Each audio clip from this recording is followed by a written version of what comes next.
Ito na nga mga kababayan, opo, Jam Magno. Nako, binanatan itong mga DDS, oo. Pasok, bakit? Ano? Oo, eto na, bibigay ko na sa inyo. Jam Magno! Nananakit ka na ng husto. Pati yung taga-suporta ni Digunyo. Bakit mo ginanito? Pasok! Eto na, Jam Magno. Pasok! Hindi ka naman talaga nagtatanong para malaman mo. Nagtatanong ka dahil naniwala ka sa kain na pinapakain sa'yo dahil fake news naman ito. Oh, kita mo? Yan, di ba? Naniwala kayo sa mga tae na pinapakain sa inyo ng mga hinahangaan yung mga DDS. Yun. So anyway, mga kababayan, panoorin nyo na lang ng buo ito. Jam Magno, pasok! Huwag ganon. Nakakasira ang buhay talaga pag fake news. Listen to this video kasi mas magtatanong ka talaga sa tao that works with Tingog Party List instead of sa tao na naninira sa Tingog Party List dahil hindi siya pinapansin at hindi siya binabayaran. There's a difference. Sa agreement po na ito, hindi po talaga magkakaroon ng cut ang Tingog Party List. Bakit? Loan po ito. Nagulat ka, no? Kasi hindi mo binasa ang MOA at again, naniwala ka sa tae na pinapakain sa'yo ng buo.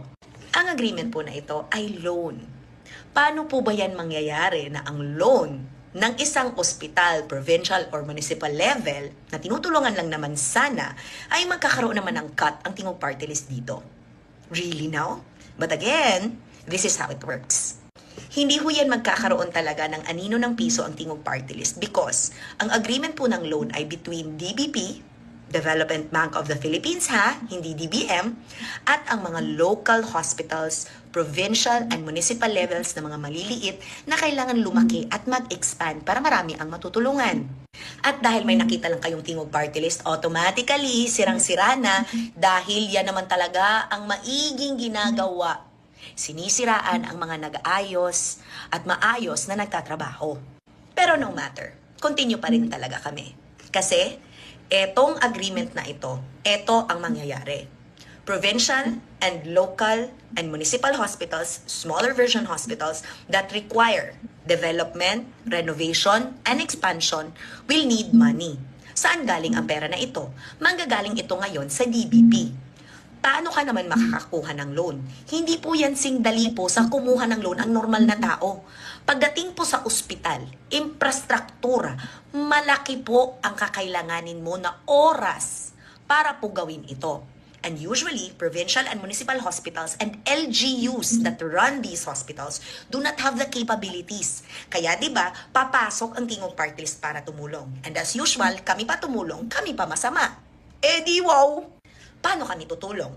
Kami po ang gagawa ng feasibility studies, hospital plans, at iba't iba pang mga documents na kami po ang mag-check na i-fulfill po ng mga hospitals na ito para po makuha ang loan po nila sa DBP. Kasi kung hindi po sila tutulungan, 2 years minimum po ang approval ng loan na ito. But dahil sa agreement na to, mapapadali po dahil tutulong po ng maayos ang Tingog Party List para makuha ang mga dokumento na ito ng maayos. Ano naman po ang kinalaman ng PhilHealth? Ang PhilHealth lamang po ay sasabihan ng Tingog Party List na maigi po ninyong i-reimburse agad ang mga ospital na maglo-loan para mabayaran po ng mga ospital ng maayos ang kanilang loan sa DBP. So uulitin ko, ikaw na nagtatanong, saan po banda dyan o saan namin hahanapin ang pondo at cut na sinasabi mo? Ang kahirapan kasi dyan, bago ka kasi magtatanong, inalam mo muna sana, 'di ba? Pero dahil paninira ang paniniwalaan mo muna, bago yung totoo, di wala na, napahiya ka na. So uulitin ko, the 3 components is DBP, PhilHealth, and Tingog Party List. Kasalanan ba ng Tingog Party List na ginagawa lamang namin ang trabaho namin? Kasalanan lang ba namin na ang first nominee namin, si Ma'am Yada Romualdez, ay isa pong nurse? Kasalanan ba namin na inaral talaga muna namin ang situation ng healthcare system sa buong Pilipinas? Paano masiservisyohan ang mas maraming mga Pilipino kung hindi naman po equipped, capable, at may mga resources ang ating smaller hospitals, provincial and municipal levels? Paano sila kukuha ng pera? 'Di ba? Sasabihin nyo, una, galing sa Tingog at aangkinin namin. Hindi naman. Ngayon naman, cut ang kukunin namin. Hindi ho. Loan ho yan na manggagaling po sa DBP. At isa pa, tapos na po ang eleksyon.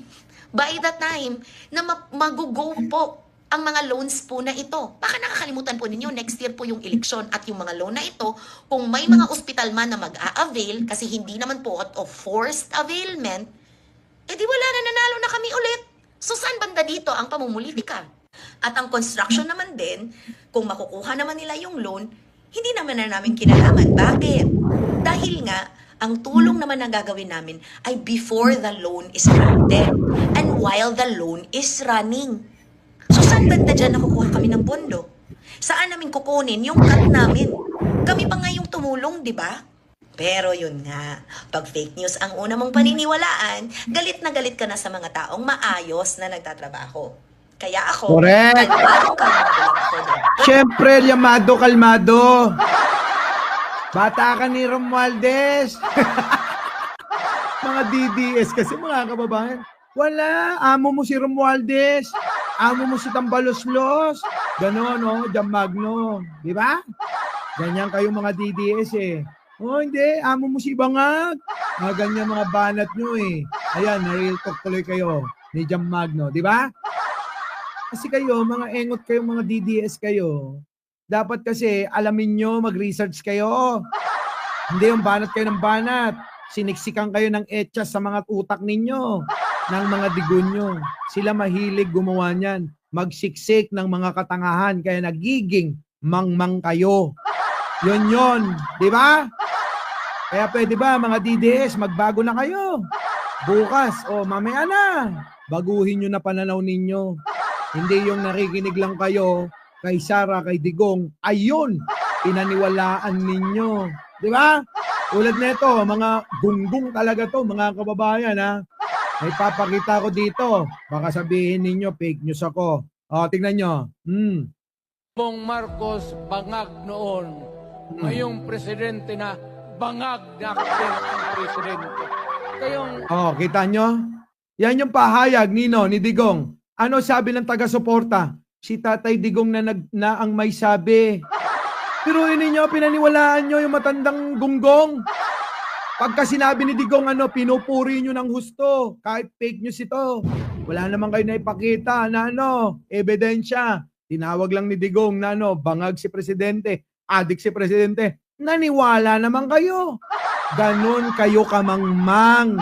Hindi nyo alam ang ibig sabihin ng propaganda. Propaganda. Pag kayo nagpunta sa Salon 360, ibig sabihin nun, gaganda kayo. Pati utak nyo. Lilinaw dun ng husto. Propaganda. Propaganda. Sipin nyo maigi yan. Di ba? Yan post ito sa TikTok. Ano sabi rito? Yung caption, si Tatay Digong na may sabi. Unggoy! Porque sinabi ni Digong, pinaniniwalaan na ninyo. Ganyan kayo, kabobo. Pasok. Alam ko that it took 2 years for this entire agreement to become foolproof. Nakita ito ng aming mga principals na ginagawa sa iba't ibang hospitals na tinutulungan namin sa Visayas area. Nakita din namin na magagamit ito sa buong Pilipinas dahil trabaho namin to bilang tingog party list. May wala bang tingog sa buong Pilipinas? Bisan amang nay tingog, besh.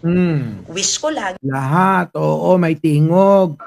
Ayun naman kasi porque tingog asawa ni speaker yung nandiyan at congresswoman at kumakatawan dami nyo ng ngalngal.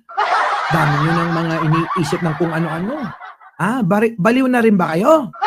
May topak na rin ba kayo? Tulad ni Boss Mike, nung vice-presidente nila. Di ba? May saltik na kayo? Ganyan kasi kayo, mga kababayan, huwag kayong makikinig sa may saltik. Makinig kayo sa may sense. Tulad ni Jam Magno, pakinggan ninyo. Yan yun. Sige, tuloy. Na sana ikaw, hindi ka mang-ospital sa isang provincial or municipal hospital na kahit man swero, bibilhin mo pa sa labas para ilapat sa'yo. Dahil ganun talaga kalala ang sitwasyon ng provincial and municipal hospitals that will greatly benefit this specific agreement. Kahit naman kasi, hindi lang naman sa mga probinsya. Kahit naman dito sa Maynila, ganyan. Ikaw mismo bibili ng sarili mong gamot, ganon, di ba? Pero hindi naman ganun kalala sa sinasabi niya. Kasi meron namang may mga swero. May mga swero na sila. Oh, sige tuloy. But you wouldn't know that. Kasi mas maniniwala Hindi nga nila alam yan dyan. Maniniwala sila sa fake news na dala ni Maharlika. Fake news na dala-dala ni Banat Bay. Fake news na dala-dala ng mga amuyong vlogger nila. Okay? Jam, galing ka dyan. Alam mo yan. ka sa tao na ang kapakanan ng kanyang bulsa ang iniisip kesa naman sa napakaraming Pilipino na makakabenepisyo sa mga ospital natin na magiging mas malaki. Alam mo, Jam, kahit magtrabaho kayo ng 24 oras, huwag ka na matulog. Itong mga DDS, meron pa rin masasabi. Si Presidente nga, kita mo, hindi na nagpapahinga. Kahit doon sa kalsada, nagtatrabaho siya. Oh, meron pa rin silang nasasabi. Ganyan yung mga mangmang, tingin nila lahat wala nang gagawing maganda. Dahil sabi ng poon nila, dati yung poon nyo, di ba? Si Presidente, adik yun na lang hanggang kayang unawain. Wala nang karugtong yung basta adik. Ang Pangulo, tapos na yon. At si Speaker Tambaluslos, tapos na yun. Ganun sila mag-isip. Basta Tambaluslos, period. Ganon mag-isip yung mga tanga, mangmang at bobo kagaya ng mga, yan yung nagtanong sa'yo. Tuloy. Mas magiging capable at mas makakaserve ng napakaraming nangangailangan dahil ito naman talaga ang Correct, ang mandato ninyo. Hindi alam yun. punot dulo ng agreement na ito. And at the end of the day, kahit manira man kayo, kahit magalit man kayo sa Tingog Party List, we will keep on working. Why? Trabaho lang yan. Trabaho lang yan. Huwag yung personally masyado. Ang hanapin nyo si Mary Grace Piatos, may 1 milyon pa kayo. Diba? Hanapin nyo si Mary Grace Piatos, meron pa kayo 1 milyon. Oo, pabuya. Kaya alam mo kung wala na, kasi wala naman talaga. Hanapin nyo sa utak ni Sara. Kasi yung utak ni Sara naglumikha ng Mary Grace Piatos. Oo, Kokoy Villamin at marami pang iba. Diba? Tuloy. Walang personalan at walang pamumulitika. Paano naman kami mamumulitika? We already won. And we are going to continue winning because Correct, nanalo na sila eh. Ano pang kailangan pamumulitika? Ang mga namumulitika, tandaan nyo ha, kayo mga DDS, ang namumulitika ngayon ay yung gustong umagaw ng posisyon. Sila lang ang namumulitika ngayon. Yung mga nanalo, mga nakaupo, wala na. Wala na yan. Oo, panalo na eh. Ano pang gagawin nilang pamumulitika? Tandaan nyo ulit. Ang namumulitika pagtapos ng eleksyon ay yung gustong mang-agaw ng posisyon. Tanim nyo sa kukote nyo yan na maliit. Tuloy. alam naman ng totoong mga Pilipino na natutulungan namin araw-araw the kind of work that we do and the kind of help that we give. So, again, tanong mo, nasagot ko na ha. Sana may natutunan ka. Kung wala, we're not adjusting for you. We'll just keep on. Correct. Hindi, ako mag-a-adjust ako sa mga DDS. Mahal ko to eh. Inuunawa ko kamangmangan, kabobohan at katangahan ng mga DDS eh. Kaya, Jam, habaan mo pa yung pasensya. Payo ko lang.